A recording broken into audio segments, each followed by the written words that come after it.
Dear students, आज मैं आप लोगों के साथ इकोनॉमिक्स का एक बहुत इम्पोर्टेंट टॉपिक जिसका नाम है डिमांड मैं स्टार्ट करने वाला हूं। और जब हम लोग डिमांड और सप्लाई के कंसेप्ट को पढ़ेंगे तो इस बात को ध्यान रखना, ये पूरी इकोनॉमिक्स का बेस है।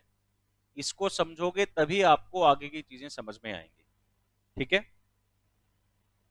जब आप लोग इकोनॉमिक्स पढ़ेंगे तो आपको कुछ बातें ध्यान रखनी है। पहली बात, आपके पास एक नोटबुक होनी चाहिए जिसके अंदर जो जो बातें मैं बता रहा हूं वो सारी आप नोट करेंगे। दूसरी बात, मेरी क्लास को बहुत ईमानदारी से सुनना है, बिल्कुल भी गद्दारी नहीं करनी है। ऐसा नहीं कि वीडियो चल रहा है इधर उधर ध्यान हो गया। ठीक है। आप अगर मेरी क्लास को ध्यान से सुन लेंगे, इसके बाद आपको कहीं से भी इस टॉपिक को पढ़ने की जरूरत नहीं है। जितने भी क्वेश्चन एग्जाम में आएंगे सारे के सारे क्वेश्चन आप इससे सोल्व कर पाएंगे बेटा। ठीक है। तो चलिए हम लोग स्टार्ट करते हैं। और टॉपिक का नाम है डिमांड। ठीक है। आप जानते हो डिमांड को हिंदी में क्या कहते हैं? मांग। ये ऐसे वाली मांग नहीं जिसमें सिंदूर डालते हैं। ठीक है, वो मांग अलग होती है। अगर हम लोग बात करते हैं डिमांड की, देखो डिमांड जो वर्ड है उसका यूज हम लोग ना कॉमन लाइफ में भी करते हैं। कई बार आपने देखा होगा कुछ लोग बैठे हुए धरने पे, हमारी मांगे पूरी करो, हमारी मांगे पूरी करो, है ना। लोग धरने पे बैठे हुए हैं। लेकिन इकोनॉमिक्स में डिमांड का मतलब कुछ अलग है। तो डिमांड का मीनिंग समझने से पहले मैं आपको क्या सिखाना चाहता हूं, इफेक्टिव डिमांड का मीनिंग क्या है। या क्वेश्चन ये हो सकता है, essential elements of effective demand. किस चीज को इकोनॉमिक्स में डिमांड कहा जाएगा, पहले उसको समझो आप मेरे साथ। ठीक है। लेकिन मैंने आपको बताया था नोट करते रहना साथ साथ, पहले समझ लो, नोट बाद में करना। फिर देखो, एक छोटा सा एग्जांपल ले लेते हैं। मान लीजिए एक पर्सन है, इसका नाम है चिल्लू। ठीक है। चिल्लू एक जगह पे जॉब करता है और इसकी सैलरी है 5,000 रुपीज पर मंथ। एक महीने में चिल्लू कितने रुपए कमाता है? 5,000 रुपए कमाता है बेटा। अब बात करते हैं चिल्लू के परिवार की। ये है चिल्लू की वाइफ चिल्ली, फिर इनके हैं बच्चे सोनू मोनू, चंगू मंगू। ठीक है, ये इनके बच्चे। तो ये बेटा है चिल्लू का परिवार, छोटा परिवार, सुखी परिवार। ठीक है। अब मैंने क्या बोला था, चिल्लू की सैलरी कितनी है? 5,000 रुपए महीना। अभी इसको मत पढ़ना ऊपर वाले को, पहले मेरा एग्जांपल समझो सिर्फ। चिल्लू की सैलरी है 5,000 रुपए महीना। अब क्या होता है, महीने की पहली तारीख को, मान लो 1 मई 2020, इस डेट को चिल्लू घर में सैलरी लेके आता है। और चिल्ली क्या कहती है चिल्लू को कि ए जी सुनो, एक ना बहुत बढ़िया मूवी लगी हुई है और हमारे पड़ोस की कई लेडीज देख के आई हैं, आप भी मुझे मूवी दिखा के लाओ। ठीक है। अब चिल्लू कहता है ठीक है जी, मूवी देखने चल पड़ेंगे, लेकिन साथ में क्या है, ये वानर सेना भी साथ में जाएगी। अब 2 लोग हैं, चिल्लू और चिल्ली, और 8 लोग हो गए, ये 10 लोग हो गए। अगर मान लो 100 रुपए की भी टिकट है तो 1,000 रुपए तो टिकट का खर्चा। फिर सोनू मोनू चंगू मंगू ये क्या बोलेंगे, पापा पापा पॉपकॉर्न खिला दो। अगर मान लो इन्होंने पॉपकॉर्न लिया और 300 रुपए पॉपकॉर्न पे खर्च हो गया, तो 1,300 रुपीज इनके खर्च हो जाएंगे। ठीक है। सैलरी कितनी है चिल्लू की? 5,000 पर मंथ। अब अगर मान लीजिए मैं आपसे पूछूं, अब इकोनॉमिक्स को भूल जाओ, मैं जनरल एक सलाह मांग रहा हूं आपसे, क्या इन लोगों को मूवी के लिए जाना चाहिए? तो आपका आंसर क्या होगा, हाँ या ना, यस और नो। तो आपको लगता होगा, आप बोलोगे नहीं नहीं सर नहीं जाना चाहिए। क्यों? क्योंकि 5,000 रुपए तो बेचारा वैसे कमाता है पूरा महीने के, उसमें से 1,300 खर्च कर देगा अगर मूवी पे, तो जो उसकी बेसिक नीड है वो भी पूरी नहीं हो पाएंगी, है ना। तो इस केस में क्या हम बोलेंगे कि चिल्लू मूवी की डिमांड कर रहा है? नहीं। देखो, इफेक्टिव डिमांड कब बनती है बेटा? सबसे पहले होना चाहिए desire for a specific commodity, कि आप किसी चीज को परचेज करना चाहते हो तो उसे क्या कहेंगे? डिजायर। ठीक है।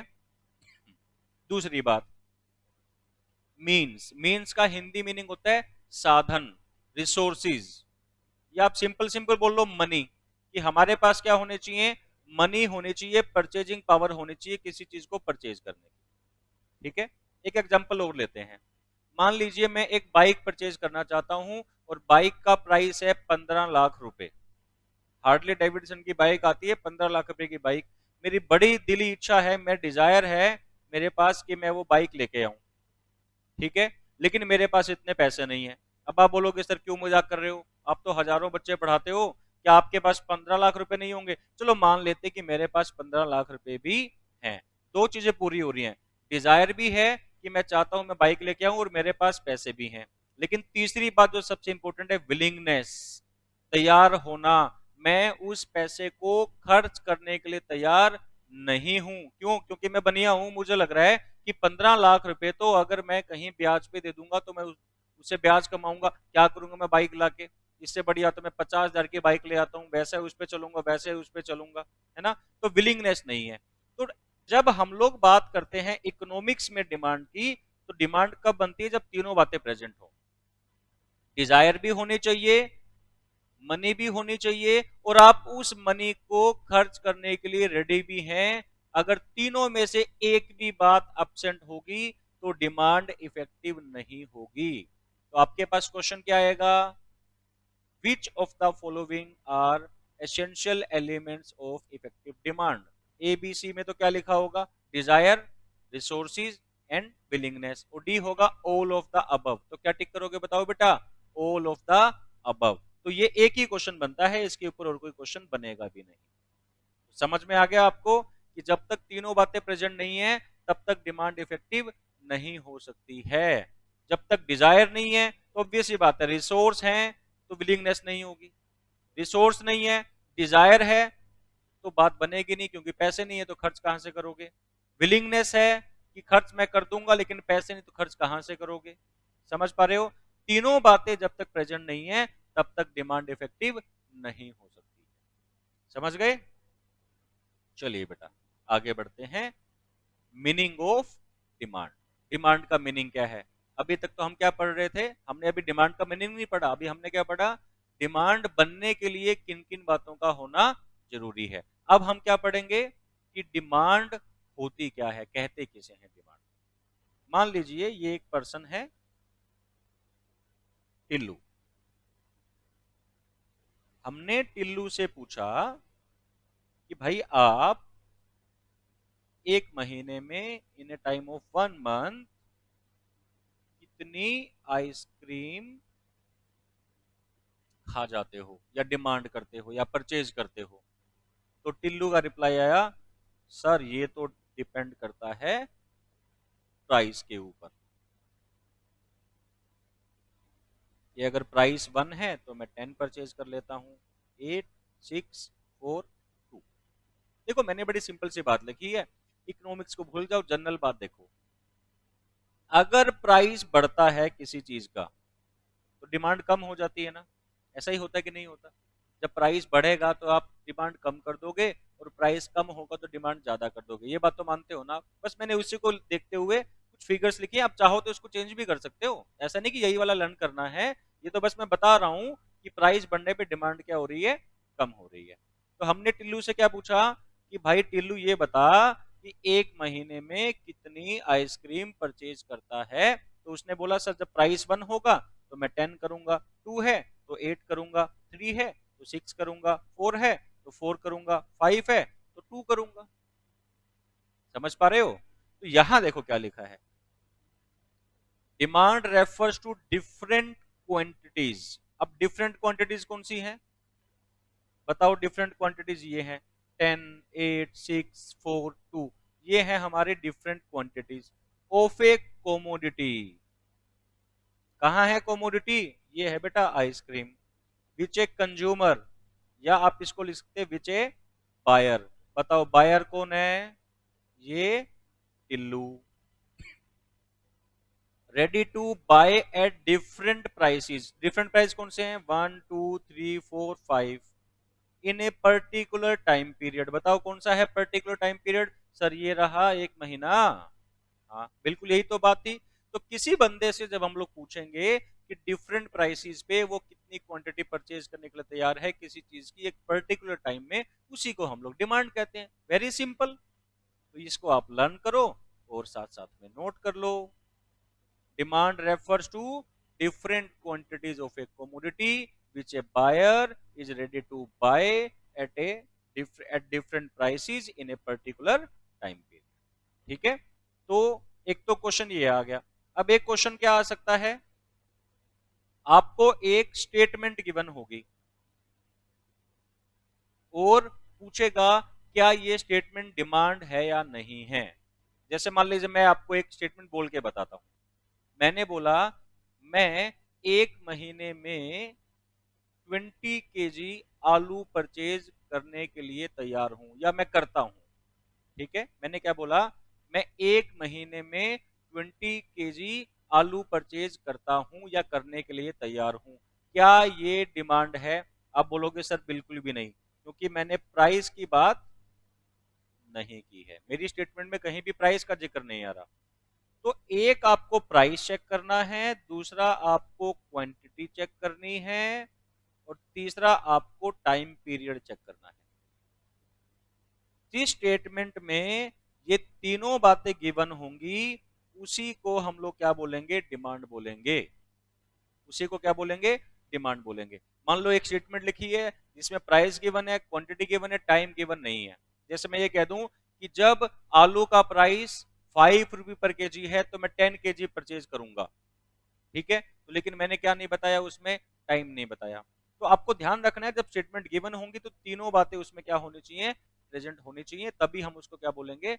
डिमांड। तो दो क्वेश्चन आ सकते हैं बेटा, मीनिंग ऑफ डिमांड और एक स्टेटमेंट वाला क्वेश्चन जिसमें स्टेटमेंट गिवन होगी, आपको चेक करना होगा कि डिमांड है कि नहीं। क्लियर? तो आप इसको एक बार नोट कर लो और फिर हम लोग नेक्स्ट टॉपिक पे बढ़ेंगे। पहले नोट कर लो बेटा इसको।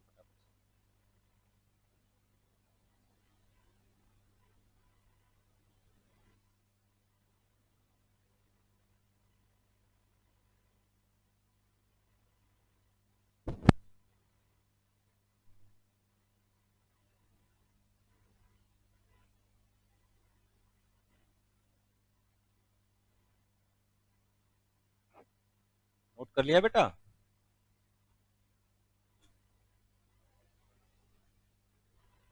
चलिए फिर हम लोग पढ़ते हैं नेक्स्ट पॉइंट पे।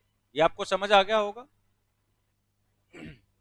आप इसको समझ पा रहे हैं? तो साथ साथ एक काम कर सकते हो। क्या काम करोगे बताओ? ये मेरा नंबर है 9729070795। इस पे व्हाट्सएप करके बता सकते हो कि हाँ सर मुझे समझ आ रहा है। चलिएगा बेटा सुनो। Meaning of quantity demanded. अब ये वैसा ही कंसेप्ट है, थोड़ा सा चेंज करूंगा बस इसको, बिल्कुल थोड़ा सा चेंज है इसके अंदर, ध्यान से समझो। लो जी, ये वही हमारे टिल्लू भाई साहब। अब टिल्लू भाई साहब से वही पूछ रहा हूं कि भैया ये बताओ 1 महीने में कितनी आइसक्रीम परचेज करने के लिए तैयार हो? तो ये क्या पूछेगा? सर प्राइस बताओ। मैंने बोला प्राइस है 3, इसने बोला क्वांटिटी है 10। वो उस वाले एग्जांपल से अलग क्वांटिटी ली है मैंने, सेम होना जरूरी नहीं है। अब बोलोगे सर आपने पहले जब डिमांड पढ़ाया था उसमें तो आपने कई सारे प्राइस बताए थे, डिफरेंट प्राइस बताए और उसने डिफरेंट क्वांटिटी बताई थी। यहाँ आपने प्राइस एक बताया और क्वांटिटी भी एक बताई, बस यही तो डिफरेंस है। और क्या डिफरेंस है? देखो, quantity demanded refers to a particular quantity, एक ही क्वांटिटी होगी ऑफ ए कमोडिटी, वही आइसक्रीम, कंज्यूमर वही Tillu, ready to buy particular price, price भी क्या है? एक है, और पर्टिकुलर टाइम पीरियड वही पर्टिकुलर टाइम पीरियड है। समझ पा रहे हो मेरी बात को? तो आपको डिमांड में और क्वांटिटी डिमांडेड में क्या फर्क समझ में आया बताओ? सर जब हम लोग डिमांड पढ़ते हैं तो डिमांड में हम लोग डिफरेंट प्राइस पे डिफरेंट क्वांटिटी चेक करते हैं, और जब हम लोग क्वांटिटी डिमांडेड पढ़ते हैं तो क्या पढ़ते हैं? पर्टिकुलर प्राइस पे पर्टिकुलर क्वांटिटी। डिमांड में क्या बताया मैंने? डिफरेंट प्राइसेस और डिफरेंट क्वांटिटी। बहुत ही सुंदर सुंदर राइटिंग में लिख रहा हूं बेटा। और क्वांटिटी डिमांडेड क्या बताया था? Particular price, particular quantity. देखिए आपने कभी इतनी सुंदर राइटिंग किसी की? बिल्कुल भी नहीं देखी होगी। तो बताओ, क्या तुम्हें ये कंसेप्ट समझ आया? डिमांड और क्वांटिटी डिमांडेड। डिमांड क्या बताया? कि एक बायर डिफरेंट क्वांटिटीज परचेज करने के लिए तैयार है डिफरेंट प्राइसेस पे पर्टिकुलर टाइम पीरियड में। और क्वांटिटी डिमांडेड क्या बताया? कि क्वांटिटी भी पर्टिकुलर है और प्राइस भी पर्टिकुलर है। जब एक प्राइस पे एक ही क्वांटिटी को चेक करेंगे तो उसे क्वांटिटी डिमांडेड बोला जाता है। और जब डिफरेंट प्राइस पे डिफरेंट क्वांटिटी चेक करेंगे तो बताओ क्या बोलेंगे? बताओ बताओ जल्दी बताओ, क्या बोलेंगे? डिमांड बोलेंगे। बहुत बढ़िया, शाबाश। बस ऐसे ही पढ़ते रहो बेटा, आग लगा देंगे दुनिया को। देखिए जाओ। अब आता है, देखिए, demand and quantity demanded are stock concept और फ्लो कंसेप्ट। और आगे लगा है बड़ा सारा क्वेश्चन मार्क। तो यानी कि ये आपके लिए क्वेश्चन है। आप बताओ मेरे को कि डिमांड स्टॉक कंसेप्ट है कि फ्लो कंसेप्ट है? क्वांटिटी डिमांडेड स्टॉक कंसेप्ट है कि फ्लो कंसेप्ट है? अब आप बोलो सर क्यों मजाक कर रहे हो, हमें तो अभी तक यही नहीं पता स्टॉक और फ्लो क्या होता है। स्टॉक कंसेप्ट क्या होता है और फ्लो कंसेप्ट क्या होता है, हमें तो यही नहीं पता। तो सुन लो बेटा फिर क्या होता है। सुनो, स्टॉक कंसेप्ट क्या होते हैं। जब आप पढ़ते हो इकोनॉमिक्स तो कुछ कंसेप्ट होंगे स्टॉक कंसेप्ट, कुछ कंसेप्ट होंगे फ्लो कंसेप्ट, कुछ ऐसे भी होंगे जो स्टॉक भी नहीं है फ्लो भी नहीं है। ठीक है। अब स्टॉक कंसेप्ट वो होते हैं जिन्हें पॉइंट ऑफ टाइम पे मेजर किया जा सकता है। और फ्लो कंसेप्ट कौन से होते हैं? जिन्हें पीरियड ऑफ टाइम में मेजर किया जाता है। सर कुछ समझ नहीं आ रहा, अभी आएगा। एक एग्जांपल पूछता हूं। अगर मैं आपको बोलूं अभी मान लो टाइम हुआ है 12:15। इस टाइम पे मेरा बैंक बैलेंस कितना होगा, क्या मैं ये चेक कर सकता हूं? हाँ जी, मेरे पास मोबाइल एप्लीकेशन है। मैंने ये मेरा मोबाइल निकाला और मैंने इसके ऊपर नेट बैंकिंग ऑन किया और मैंने चेक किया। अभी चेक करके बताता हूँ। लो जी, ये ओपन हो गया। यहाँ पे दिखा रहा है ₹12। 12 रुपए बैलेंस है जी आपके अकाउंट में। तो ये मैंने पॉइंट ऑफ टाइम पे बताया ना, 12:15 पे मेरे पास 12 रुपए का बैलेंस है। तो ये क्या है? ये है स्टॉक कंसेप्ट। ठीक है। फ्लो कंसेप्ट कौन से होते हैं? जिन्हें पीरियड ऑफ टाइम में पढ़ा जाता है। एक एग्जांपल बताता हूं, मान लो सेल। अब आप बेटा सेल कैसे बताते हो बताओ? सेल कैसे बताओगे? ऐसे बताओगे कि 12:15 पे हम इतनी सेल करते हैं, या ऐसे बताओगे सर हमने एक दिन में इतना सेल किया, एक महीने में इतना सेल किया, एक साल में इतना सेल किया, 10 साल में इतना सेल किया, 10 मिनट में इतना सेल किया? तो टाइम पीरियड आ रहा है ना सेल के कंसेप्ट में। तो ये फ्लो कंसेप्ट हो गया। फर्क समझ में आया दोनों में? नहीं आया? स्टोक कंसेप्ट, फ्लो कंसेप्ट क्या डिफरेंस है? स्टोक को पढ़ेंगे कैसे? पॉइंट ऑफ टाइम पे। फ्लो को पढ़ेंगे कैसे? पीरियड ऑफ टाइम में। चलो मैं आपको 2-3 एग्जांपल पूछता हूं, आप मुझे बताओ। मैं देखता हूं आपको समझ आ रहा है कि नहीं आ रहा। मैंने लिखा वोटर इन ए वोटर टैंक। एक पानी के टैंक में, मान लो मेरे घर में जो पानी की टंकी है ना, उसमें कितना पानी है ये मुझे पता लगाना है। ठीक है। बताइए स्टोक कंसेप्ट है कि फ्लो कंसेप्ट है? बिल्कुल स्टोक कंसेप्ट है। क्यों? क्योंकि पॉइंट ऑफ टाइम पे मैं बता सकता हूं कि अभी कितना पानी है। अगर मान लो मैं आपसे पूछूं एक्सपोर्ट, एक्सपोर्ट समझते हो ना, फॉरेन में कितनी चीजें बेची हमने, बताइए क्या है? स्टॉक है कि फ्लो है? फ्लो है। क्यों? क्योंकि कैसे बताओगे एक्सपोर्ट? ऐसे बताओगे ना, इंडिया ने एक साल में इतना एक्सपोर्ट किया, 6 महीने में इतना एक्सपोर्ट किया। ये ऐसे बताओगे 12:15 पे इंडिया इतना एक्सपोर्ट करता है। तो आप टाइम पीरियड में बताओगे, है ना? अब एक काम करो, मैं आपको कुछ चीजें, अच्छा आप एक काम करो, मैं नहीं लिख रहा, 3 एग्जाम्पल स्टॉक के और 3 एग्जाम्पल फ्लो के, ये लिखोगे और मेरा नंबर 9729070795 इस पे अभी व्हाट्सअप करोगे। क्या क्या बताना है? 3 एग्जाम्पल स्टॉक के, 3 एग्जाम्पल फ्लो के, और साथ में बेटा अपना नाम भी बताना, ताकि मुझे पता लगे कि किस बच्चे ने रिप्लाई किया है। ठीक है, कर दोगे इतना काम? पक्की बात है, प्रोमिस? चलो, मैं आपके आंसर का वेट कर रहा हूं। इसके बाद हम लोग फिर नेक्स्ट क्लास के अंदर नेक्स्ट टॉपिक को स्टार्ट करेंगे। ठीक है, उम्मीद करता हूं यहां तक आपको समझ आ गया होगा।